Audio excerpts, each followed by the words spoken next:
Hey everyone, how's it going? I'm Brian and Donald, our Explore, Create, Capture, and today we're going to be talking the top 5 tips to help you with sound design.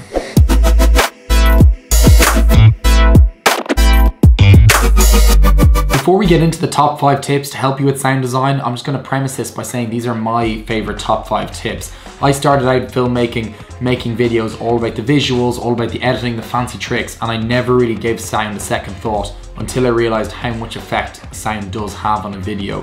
If you upload a video with sound effects versus no sound effects, it makes the world of a difference. I'm going to show you this one video really quick before we start our 5 tips to show you how much of a difference sound effects can make towards a video. This is an ad I made for a butter company about 2 months ago, and this is it with no sound effects.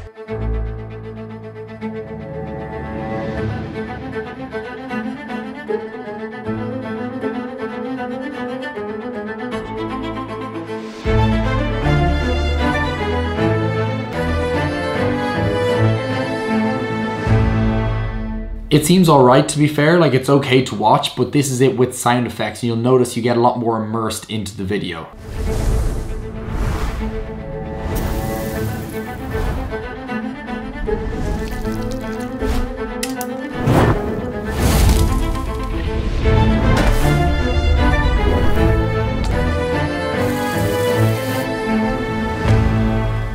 So with that being said, let's get on to tip number 1. So tip 1, if you make anything cinematic or you want to build suspense or you want to like do a product launch or anything like that, you need to use risers. These are basically these sound effects that build up and up and up and what's it about to say. And these can last over the course of 20 seconds. So you can have a slow riser or you can have a fast riser that builds up very fast, but it helps build suspense. And also when people hear risers, they naturally want to keep waiting to hear what the payoff is at the end of the risers. So add risers into your work wherever you can to build up that suspense. Number 2 is a tool that I've only started using quite recently because I never really knew much about it, but it's called Reverb. Reverb is a tool that can basically help amplify the environment your character's in or the person's in. So basically what this does is it determines how long the sound effect is going to last, whether there's echoes present. So for example, if you're filming in a big empty room, if you hit the wall, it wouldn't just hit the wall like a thud and then stop. It would have a thud with a long echo after it. So if you're filming anything inside or echoey or anything like that, all you do is you go to Essential Sound, go to Reverb, press tick, and then you slide the slider across to the right or left of how long you want your sound to remain and fade out slowly. Number 3 is a personal one that I find really helpful when I edit to music, because oftentimes I'll bring my music into my project first, and we'll talk about sound structure in just a moment, but to edit to music, often it's hard to slide your videos into the exact place, and is it on the beat, is it not on the beat? This is a trick that I've found to perfectly edit to the music every single time. So all you do, you hover your finger over the M button on the keyboard, and then you play your song in Premiere Pro. Then every time a beat happens, you keep tapping the M on the beat every time, and as you can see, this is going to make little green markers across the clip. Each of these markers now represents a place for you to cut your clip. So when you drag your video clip across, you have your markers there always present, your clip will snap into place and it'll always be on the beat every time. Tip number 4 is basically how to structure your video. So it's quite daunting if you open up your video project and you have to add sound effects to it and you're like, there's so much going on.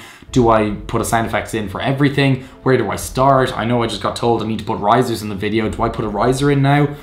Basically, the best way to go about it is just take a deep breath and start simple. So the best thing I've found is what I do is I look at the video and I choose little specific details that are happening. So if a car is driving across gravel, I'll look up crunching stones, the sound of a humming car engine, and then maybe a faint beep in the distance. And I just put those 3 sound effects on the car clip. Then I look somewhere else in the video. If there's rustling trees, if there's trees in the background, I'll look up rustling leaves, add that in, and then I might look up the sound of some birds chirping just because that adds to the tree environment. So the best thing to do is focus on all those little details, and as you drag and drop these little sound effects per little detail, all of a sudden you'll press play and your whole environment is built for you. And tip number 5 is to be lazy. Now you're obviously wondering, what do you mean be lazy? That's an awful tip. Why am I watching this video? By be lazy, I mean don't do all the work yourself. There's so many tools out there that help you and do things for you, especially in the new age of AI. Use those tools. Don't be afraid to go out and find, where do I find these tools that help me and how can I actually use them to my project? And this links us directly into a tool that I'm really loving to use at the moment, and that is AI voiceover with the help of Motion Array, who are the sponsors of today's video.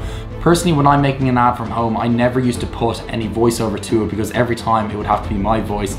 And obviously with the Irish accent, it's super niche going into any other markets. So using voiceover was always never really a go-to for me until Motion Ray came out with their AI voiceover. And it's absolutely crazy and it's so helpful for this kind of work. So if you have a project or anything like that, you just type into text what you want it to say, then choose between this massive array of types of voices they have. You can choose what speed they talk at, what kind of tone they have, what kind of mood they're in, if it's a male or female voice, and you can really niche it down to the exact type of voice that you want for your project. The good thing about this is, one, it's saving you money. You don't have to outsource to other people to get voiceovers. This one, you just type in your text and you can create multiple different versions of the exact same text and renew it again and again. And if you want to make slight alterations to the text, you just make that change and create a whole new AI voiceover. It is super helpful if you ever needed any voiceover in any of your videos, because if you've tried it yourself, it's really hard to make your voice sound cinematic without coming across as really cringy. So it's great that you have this whole system that does it for you, and then you can just worry about the editing afterwards. So